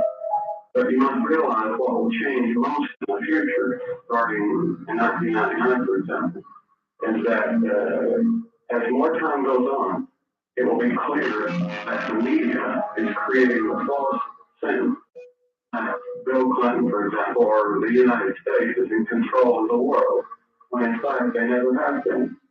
And it will ultimately be revealed that, in fact, the British Empire never even ended in the first place, and it still continues in this day. With London, of course, being the center where the Illuminati is actually located today. The Illuminati. Established in 1776. And the Illuminati controls everything? No. The Illuminati are like what you would think of as in between, go between the Pleiadians and the Freemasons. The Freemasons are located in London, actually. Their main headquarters are world headquarters. And then that would make the United States from 1815 onward like a province of Great Britain. And everyone knows this, that's elected president. And there will be documents released in the 21st century to even prove this. That's one of the things they got classified as top secret now. There is something that I wish to ask you about. Anything fine. As you all know, our President Kennedy was assassinated in Dallas, Unfortunately. and many of the files that relate to that assassination have been sealed for 50 years. Some 70. We would like to know what it is we don't know about that assassination that will be revealed when these files are opened. Well, I can tell you everything. But I'll also say that there are some aspects that will never be revealed because people still do not understand the whole thing. But there's a dual aspect to the Kennedy assassination that's also tied in with the Robert Kennedy assassination in one respect. And that is that the CIA did not do it, and neither did any other government agency. It was done by a coalition of British intelligence and national security agents that were not part of the main group that had decided that if they had not killed Kennedy by the end of 1963 or by the beginning of 1964, they knew that he would be responsible for accidentally causing a nuclear war in his next term. Really? Yes. And the proof was that Robert McNamara, he delivered the proof that unintentionally killed Kennedy. Because one day in 1963, Robert McNamara turned up in the Oval Office. He was literally burned and claimed, Robert McNamara did walk in one day in 1963 and claimed it. He had just got there from 1971. And there was then two McNamaras, and then 1971 McNamara planned a nuclear war, and he had been sent back by the Pleiadians or somebody to try to stop it. And then this is when, of course, the Pleiadians, Illuminati in 1963 said, we believe you will take this serious. And at first they thought, well, this is alternate, it won't happen. But ultimately, they realized that everything he said was true. And that's why Kennedy had to be killed. And it's very unfortunate. That's why they even arranged to have a killer to be alluded to. In fact, it was not even Oswald. Oswald is still alive and living in Australia today. The actual killer of Kennedy was Marilyn Monroe. Marilyn Monroe? Yes, she was the gunner on the grassy knoll. And her death was back in 1962. And in order to train her to be an assassin, You're beginning to push the limits of my credibility meter here. oh, you're using the trust system? No, I'm not. No, I'm not. My personal truster meter. Inside my head, I mean, I mean, come on. Marilyn Monroe's death was faked and she killed Kennedy. That's what they call it, film. In what? A rage over being, Well, if she was, if you listen to the Facebook, she was had a death rate in 1962, these days, it's crazy, and of course, he was not, his number was not up to 63, so when they asked to volunteer, she volunteered, and she was already an assassin. It had nothing to do with him first. Marilyn Monroe was an assassin? Yes. And she worked with the mob in 1962, 63, and it was only later she volunteered, but she's old, so wow. A little complicated. What about our space program, Steve? Oh, are you in for a huge Oh, surprise me. Well, you may have heard that the Freemasons, or you may not have heard that the ones with Britain chose all the lunar landing sites. But you care to guess why they chose these sites? It's a little obvious, but not very much so. No, I guess, tell me. They knew where the ruins were at on the moon, Egyptian ruins, and so they plotted the landing to be clear of all the lunar ruins. And when Neil Armstrong got down with his one small step for man thing, Yes. you know where Aldrin was adjusting the camera and they hadn't had it online yet, so you know when they were Yes. Armstrong went to a nearby knoll, like a hill that was he was ordered to go to the nearest highest hill in the area immediately after arranging to start the strike. And he proceeded to this nearby hill, and he unzipped his little package attachment, and he pulled out the British Union Jack flag and erected it on the highest hill in the area at Remote. It is in fact still there to this day. You're kidding. I'm serious. No, I'm not. It's a very unusual fact, but all the astronauts were of Anglo-Saxon descent, except for the last trip. All the astronauts you'll recall was a scientist by the name of Schmidt, a German. And warned that if they put anyone up there who was not of Anglo-Saxon descent, they would stop the space program. They gave them a warning, but they didn't listen.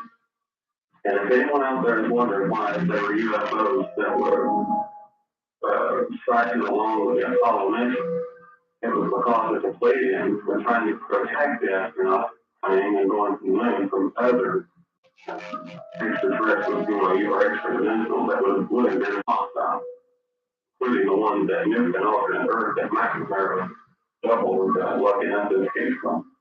There we go. Unusual, but all provable within your lifetime. All right. We are now having a great deal of discussion about the Y2K problem. Yes, that's a very serious situation. So it is real. Oh, it's real. What happens January 1st, 2000? Well, some people are that take it seriously. Well, personally, they can personally get ready for it. But for those corporations that believe, it's hype, it's all, that guy claimed it was all hype. Well, remember that guy from the future said it was all hype? Yeah. He did say that he lived in a controlled society where they controlled everything they learned. That's correct. So if he was living after some kind of major situation with the Y2K thing, they might not want to admit that they were weak enough to have that happen, so they could have been serious or he wouldn't have known.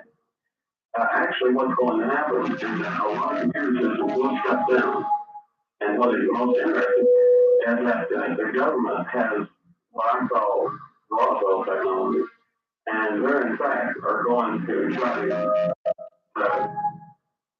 bring on a backup system that they're working on now, some kind of super computer Area 51 out there. They're shaking their head no, but I'm telling you. And they're apparently going to try to affect the lines to where they can tap into the web and the information structure, for example. But Steve, we are at the bottom of the hour. Do you want to hold on? Absolutely. No reason not to. All right, Steve, stay right there. A time traveler named Steve Martell, coast to coast.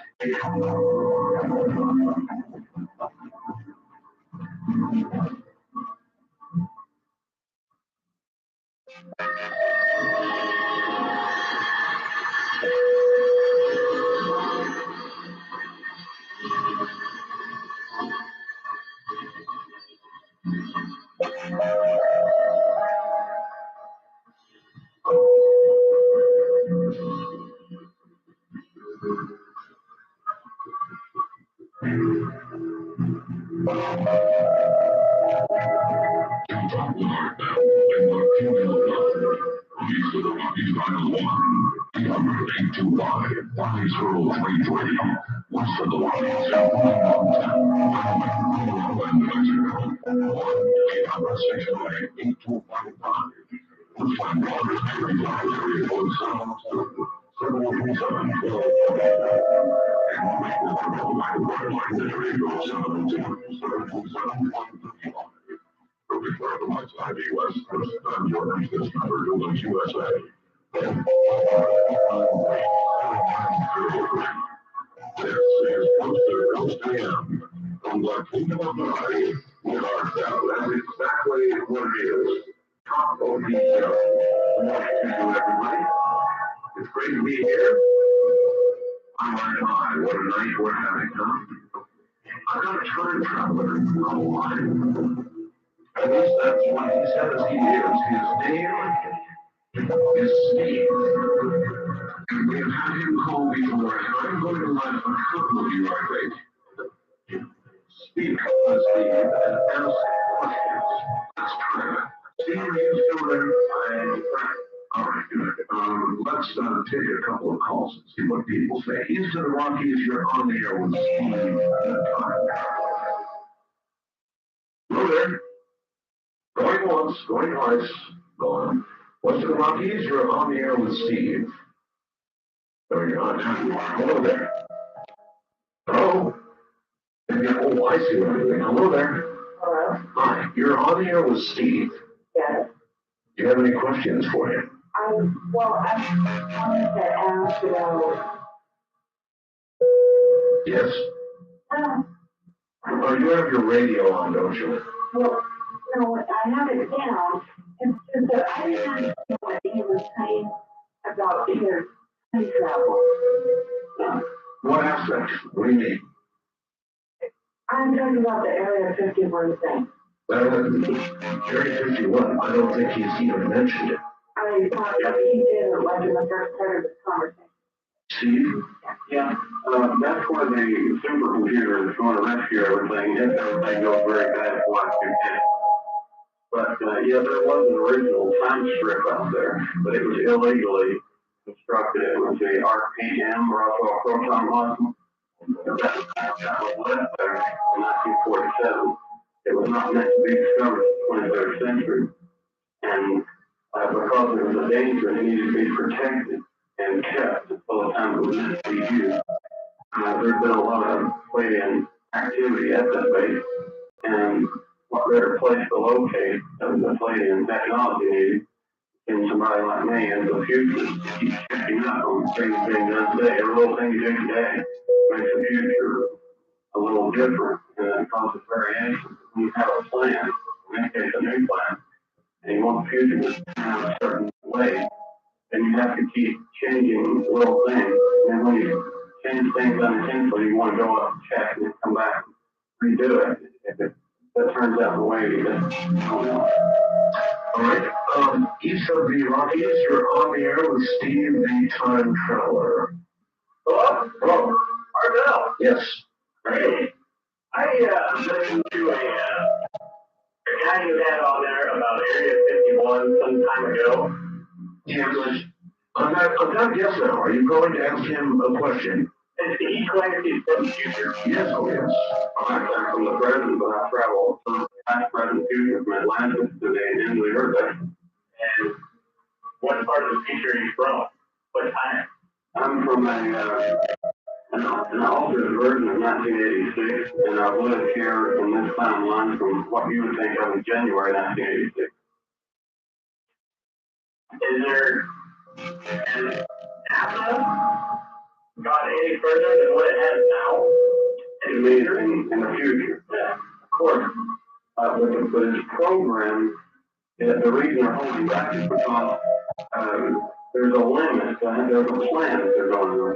They have this plan where everything is repeating itself on, I think the precise number is 1,962 year cycle, number 3, and you get Atlantis.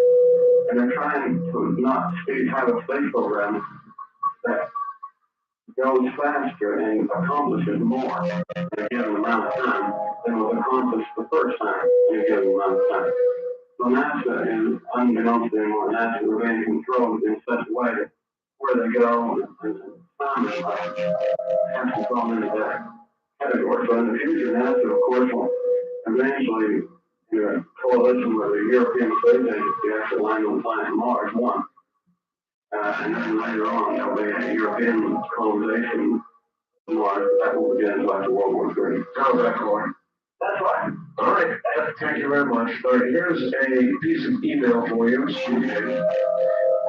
I'm sorry, but Steve is hard to believe. Call me a skeptic if you will.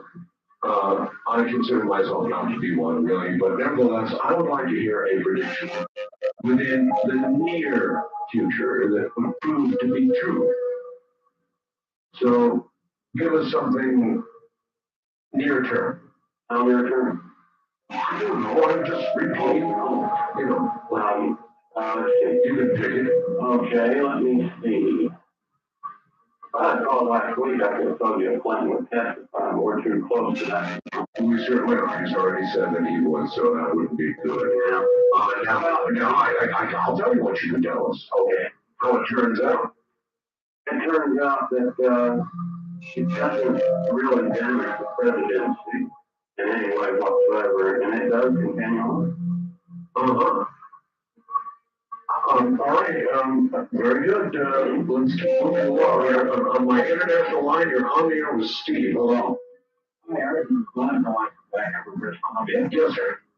And with Steve, I keep using words like maybe and supposedly what may happen in Y2K. And if you've seen the future, I would like to know, you tell us more exactly what would happen, not what might or what could. Well, that depends on what timeline here. And the timeline we want to have, the Y2K problem is a serious thing. And it causes all the computers to shut down, which must be set for conveniently the ones controlled by British telecom. And that's what we're working on. I even have the program myself, but if worse comes to worse and everything went down, first thing you see when it came back up on the screens all over the world would be the Union Jack, but they never rejected that. They thought it might be a dead giveaway who was behind it. What about our timeline? North America, this timeline, this dimension, Y2K, January 1st. Mm-hmm. What will happen to, say, all the banks in America? The bank, Or any bank in America? oh, most banks will be ready, but for the ones that aren't, there'll be a temporary shutdown. And the temporary shutdown can last as much as about 6 hours or 3 days. That's not a problem. It could last, but what you know of anything if that did happen? That will happen at Y2K next time. Correct. Credit cards. Get rid of them before the end of 1999. That's my advice to everybody on Y2K. Don't care what ever it is. All right, Cohen? Thank you very much. All right, take care. Steve, I think we're going to end it here, but very well. Thank you. Been a productive session. Thank you, and back to the future. Okay. All right. So we'll leave the timeline open. The timeline is area code 702-727-1295.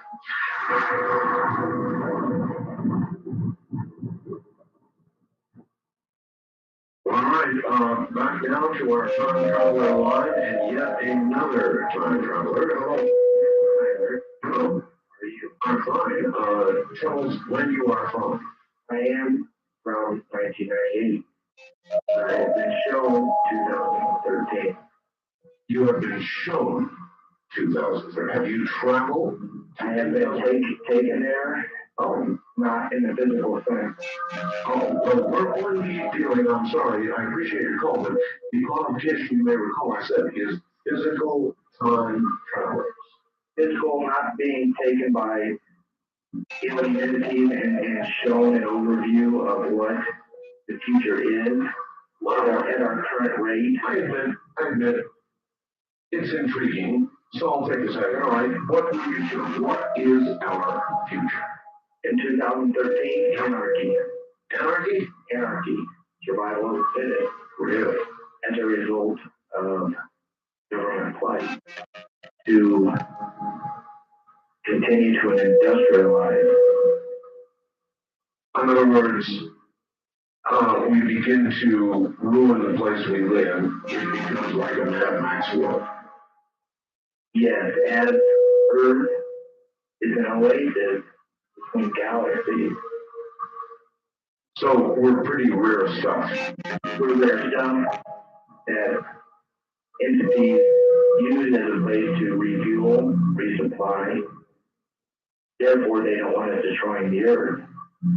Well, that would make sense. All right, thank you very much. What I'm looking for mostly are physical time travelers, of course. And by the way, as I told you earlier, I had the night cam for a while, flipping toward Las Vegas, and I caught several lightning strikes. Sure enough, here's email from Las Vegas. Art, just wanted to let you know that here in Las Vegas, those thunderstorms are visible and very close. It would appear to be blowing from the northeast toward the southwest. It is a remarkable storm indeed. So there you are. What's the obvious? You're on the air, huh? How are you doing? I'm fine. Where are you? I'm in Washington State. Okay. I'm a truck driver, so I don't have okay. I just started listening to your program and I'm beautiful program. I love it. Well, it is a little different. I believe it.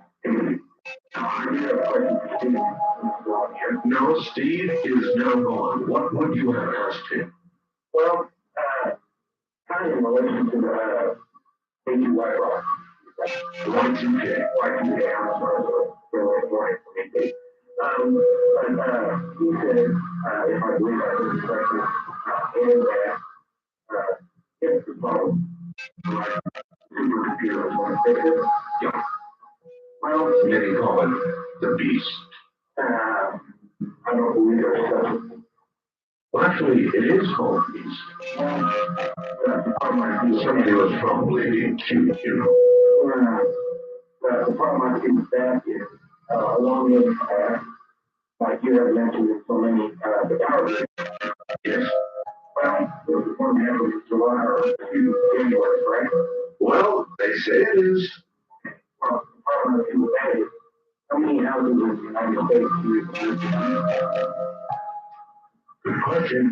So, if we happens at that time, how many people want to have a bunch? Exactly. I would suggest to watch people all right, indeed. Somebody sent me the cover of the new, apparently the new U.S. News and World Report. And it has a remarkable photograph on it. And the question in the middle of the page is ours the only universe? Question mark. And so apparently in the new U.S. News and World Report, they question seriously whether we might be all alone. Interesting, huh? On my time traveler line, you are on the air. Hello, Dave in Salt Lake City, Dale, 84111. Yes, hi. Hi. I'm a time traveler. From when? Oh, I'm so fond of this teacher that we quit keeping track of time. Really? Yeah, I can tell you what happens in the year 2000, though. What? In the year 2000, Jesus Christ comes back to the earth. He reprograms the computers in the twinkling of the eye to repair the Y2K glitch. The dead are resurrected, and we all ascend into heaven to live with Jesus. And so the earth then is more or less empty. I guess you just visit it if you want. If you want. But it's just nothing but a piece of dirt and all the souls ascend. And that will occur in the year 2000. Yes. All right, I appreciate the information. Thank you. But if you're right, then the others have to be wrong. Or is that true? Is it dependent, in other words, in some timelines, it may be the Lord returns, as that caller suggested, but in others, on my time traveler line, you're on the air. Excellent. This is Frank, and I don't really have any way of telling you what I'm from. The coordinate system to explain it doesn't exist yet. If you want to know a good analogy of what I am, I would be like a mountain man. I'm in the wilderness, just enjoying myself. You mean you're there now? Oh, yeah, I'm here in 1998. And you really can't give us a reference for when you are from or where you are from? Well, let me explain something to you. The universe is like many different layers. In fact, space-time is being created as we speak. Right. And ours is an illusion. And there are worlds from all the way down to smaller than you can imagine, all the way to larger than you can imagine. And I am just here back in the history of one little world, enjoying the time with the natives. And it's really fun. And I know you want to know about the future. Well, I'm afraid so, of course. I mean, it's an obvious question. Well, I don't want to burst your bubble too badly. But I know you've heard of the uncertainty principle. And let me tell you, it works this time as well. I could tell you something if I even knew what was going to happen. It might not occur. It wouldn't occur. Guaranteed. You mean to say the very telling of it would prevent it? Absolutely. The paradox thing. No, it's not a paradox. It's a practical idea. Is a fractal idea. Yeah. You see, things just aren't as they seem. Everything is basically an illusion, but we all share certain parts of it. We call it reality. That's a very interesting concept, and one that I might just be able to buy into, as a matter of fact. Well, what it is. I'm glad you finally I got through to you. I'm only talking to you because my host insisted that I call in. Now, what do you mean by host? The person who I'm staying with, you can imagine, is very hard to get along in this world because I have no history here. I have no social security number, no driver's license, nothing like that. So It's like you're a non-person. well, more or less, yes. And it's going to take me some time to build a persona if that's what I choose to do. Well, people who get across the border from Mexico can do it for about $300, so you can do it too. Yeah, that's true, but they won't be gutted and put into little tiny bottles and classified as they're caught. I will be. You will be. Yeah. Guaranteed. Someone will want to take everything I have and try to use what I know and what I have for their own advantage. Boy, that's a sad prospect. I mean, to be cut into little pieces and put into preservative bottles. What a terrible. So how do you avoid that? You hide? More or less, yes. I just enjoy the exciting little twists and turns of time, and I have to admit, I'm having a great time right now. It is very exciting. Your politics, your culture, it's really quite interesting. There's a lot of pain in this world, but Well, at least we have a president who claims to feel it. I'm going to have to run. We will be right back.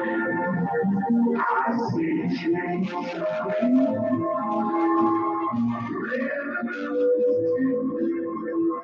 I see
Hello, welcome to the program. You are a time traveler. Yes, I am. From Well, first I need to explain that there are many different types of time travel.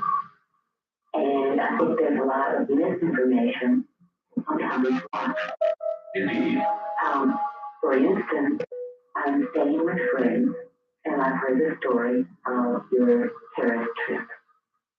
And that is the beginning of time travel.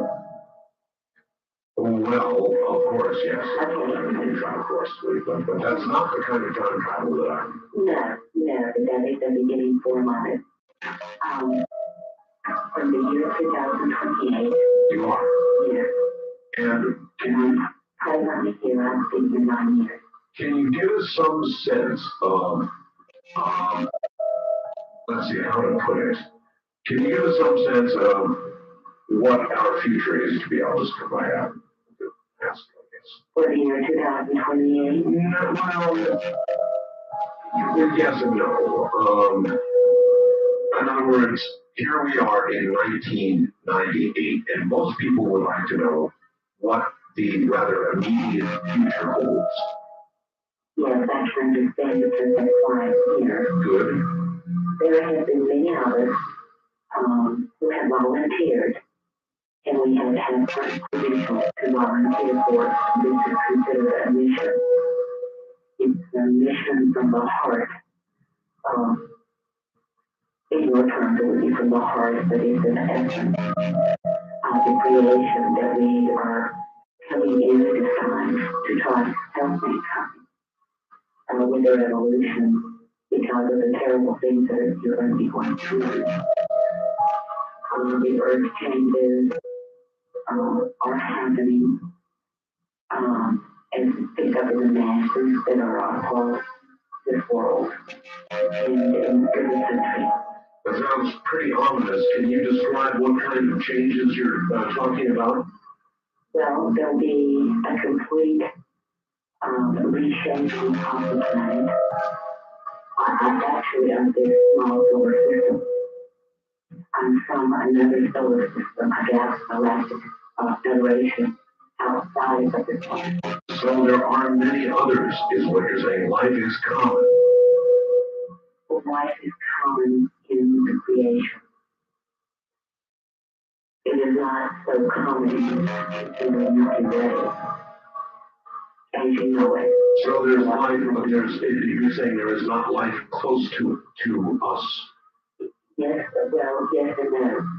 If you measure by light years, is true. That is man's understanding of measuring time. The soul is outside of time, and mind, as an advanced civilization uses it, is outside of soul. Soul being the essence, the part of it. Indeed. So, therefore, when we come back to help, or someone projects to another civilization to help. That is why you're here now. Yes, there are many of us here because.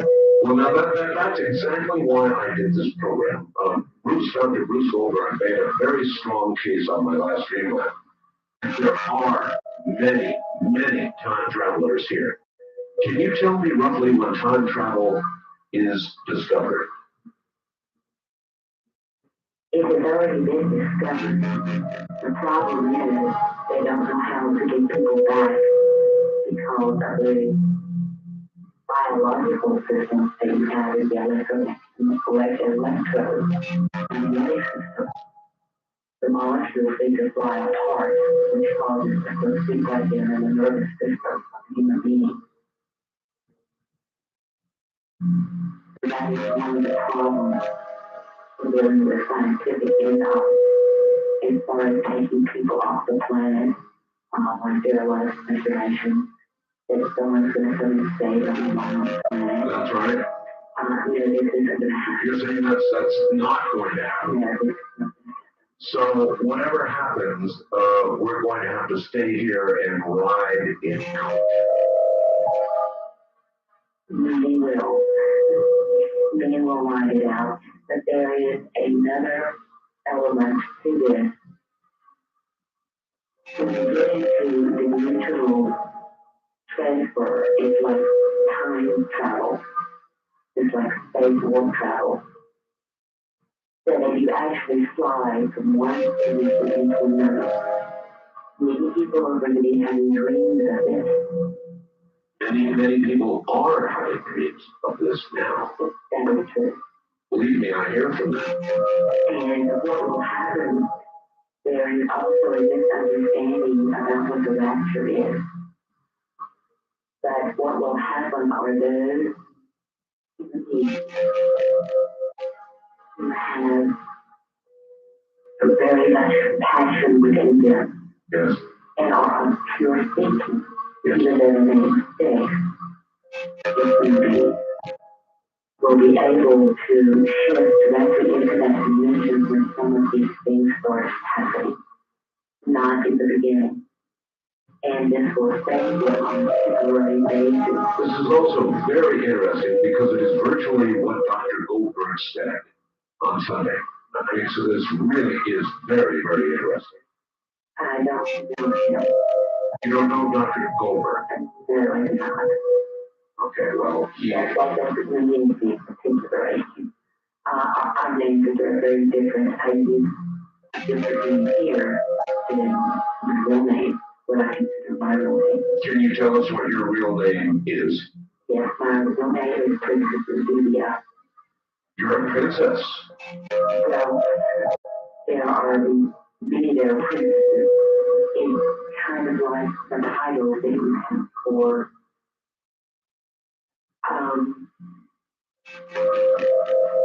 in the armed forces when you get up to rank.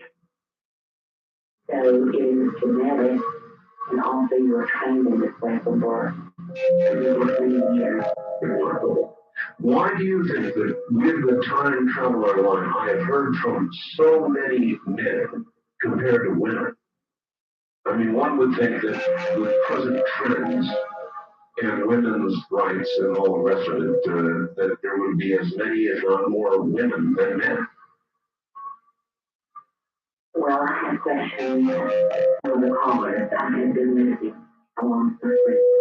I too have questioned some of the callers, but you have to imagine that some are the real McCoy, which of course you claim to be. But one reason is that in general, the civilization at the present time, when she is women, have kind of taken a backseat, and the emotional part of the human being is not as developed as the physical and the mental system. So it's not that women aren't expected, it is that their emotions are so fine-tuned that they cannot control a lot of decisions. It really is not quite what it seems. Well, then, in a way, the future is not all that different than now, in that sense. The future is very different. If you have just said that women, with regard to large decision-making, still defer mainly to men. I'm sorry, I'm talking about now, here. Oh, I see. Oh, that's really true now, yes. But in civilization, the reason that we're here is help with what is coming. And then a lot of women, or those who make other women, females will be here to nurture because that is the role of the female gender in all civilization and creation. And so it's very close rank with God. What is the most important message you could give to the people of 1998?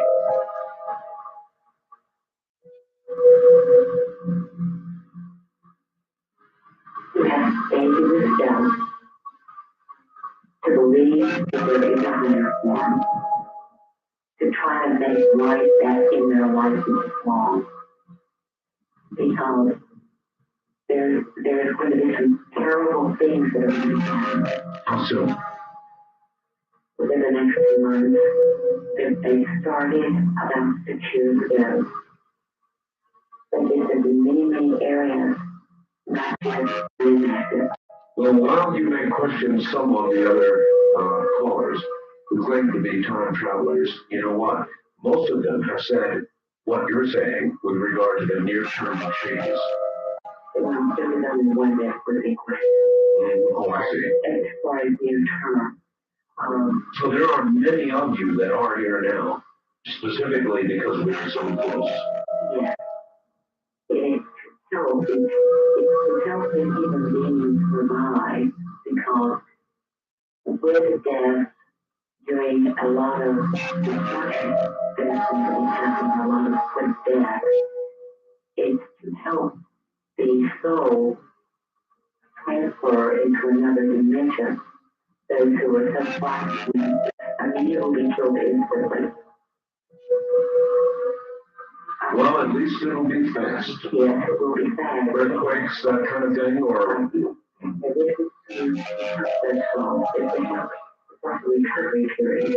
think I've done it. Listen, I really want to thank you for calling. I've got to move along, but I hope you will call again. Thank you. Right, take care. Killingly similar in nature, so many of these calls. She didn't say which one she questioned, but there has been a remarkably similar message coming from many this morning.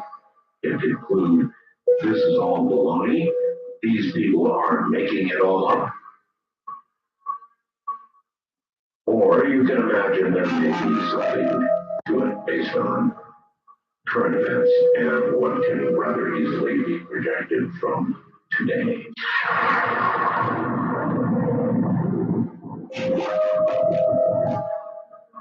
All right, a couple of items very quickly. One, my studio cam. Boy, do I have a good shot right now. Particularly a good shot right now. I increased the gain a little bit. And we're looking at a particularly interesting part of the sky. And when you look out there and see the closer stars and the ones that are part of the Milky Way behind, and you imagine the millions and millions of stars with planets above them, then the things you're hearing this morning,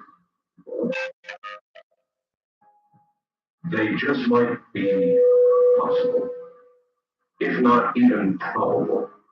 If there is life out there, if it is far in advance of ours, then could they have learned to traverse time and space? Absolutely.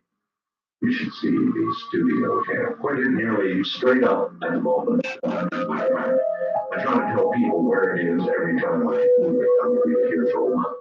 It's pointed just about straight up, looking through the thinnest part of the desert creeks in the dry weather here. Listen, a quick announcement. My books are going to be available, autographed, through this weekend, and that's going to be it. So I thought I would serve you up the notes. The new Art of Talk, be updated, and when I say updated, I really mean updated Art of Talk. And the Quickening, those are my two books presently.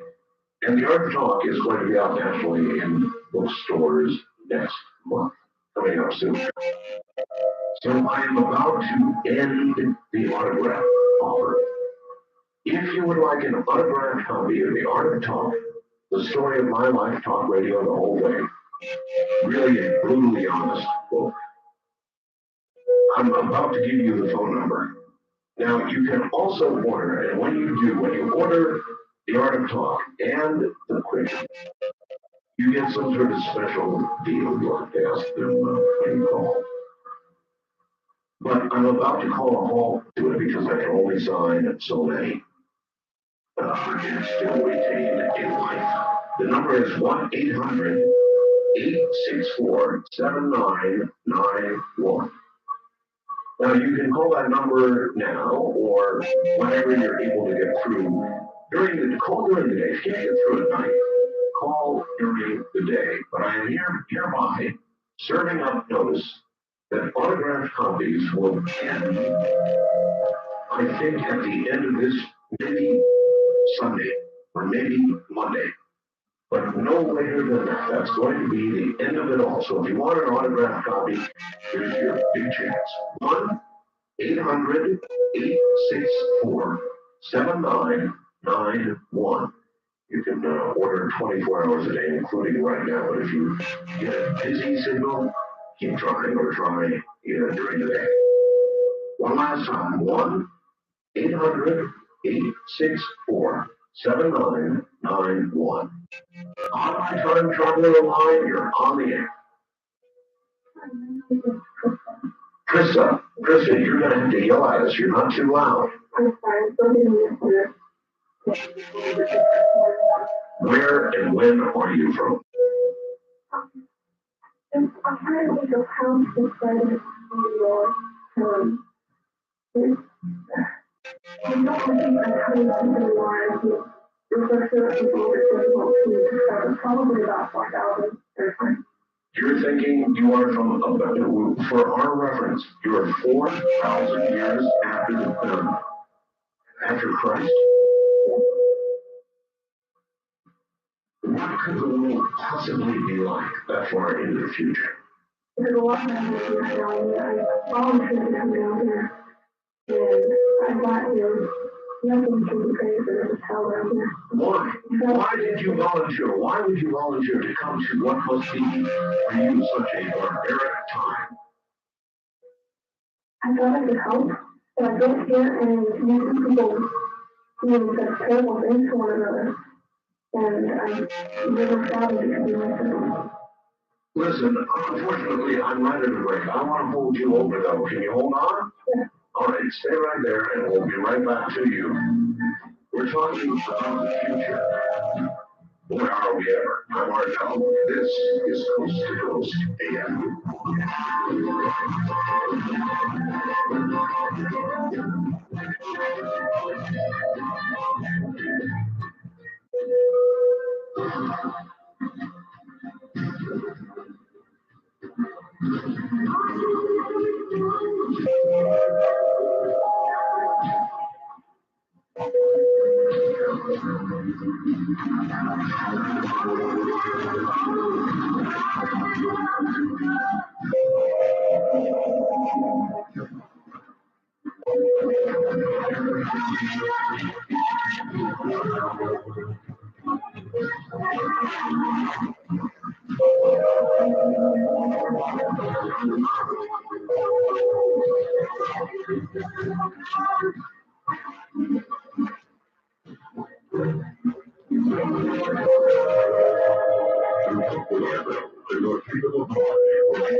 Area code 702-727-1295. And finally, the email places the end of the year. And here, once again, thank you for holding on. You're back on the air again. Are you there? All right. Again, I'm going to have to ask that you get real close to your phone and yell at us because you're not very loud.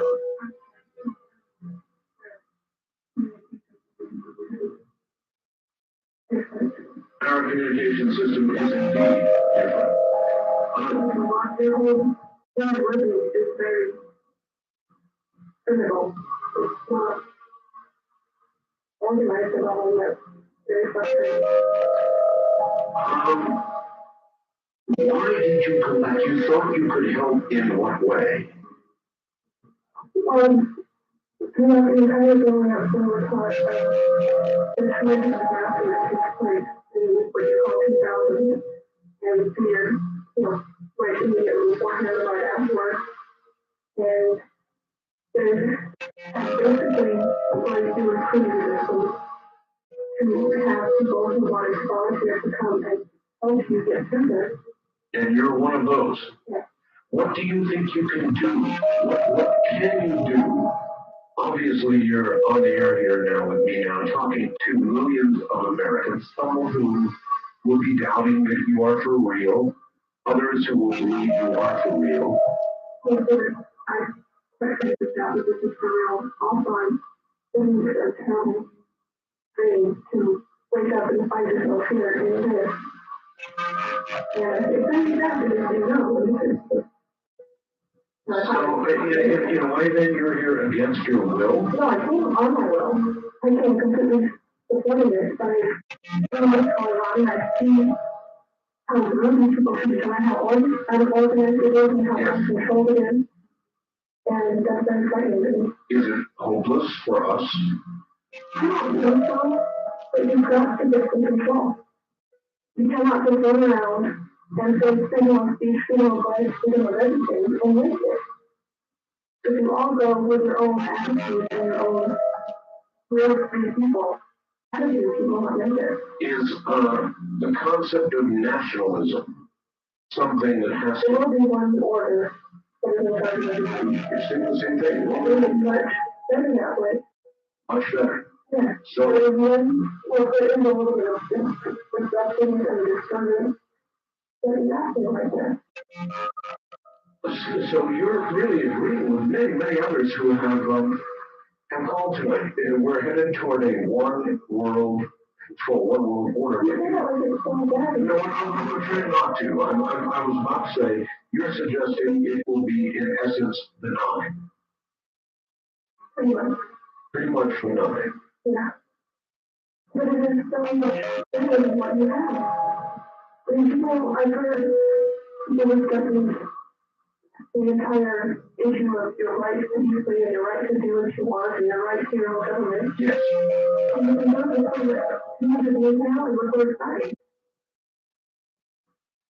Well taken. Are there many female travelers? Because we have heard from an overwhelming number of men until tonight. One of those were asked to go and find and to volunteer themselves for this.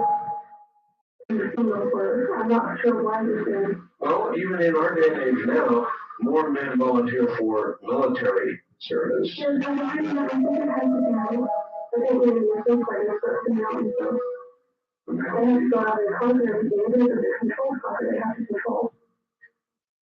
Is it possible that somebody like yourself from the future can change something here now that will prevent the disaster coming in and right around the year 2000 we just talked about? The disaster will come regardless, Regardless.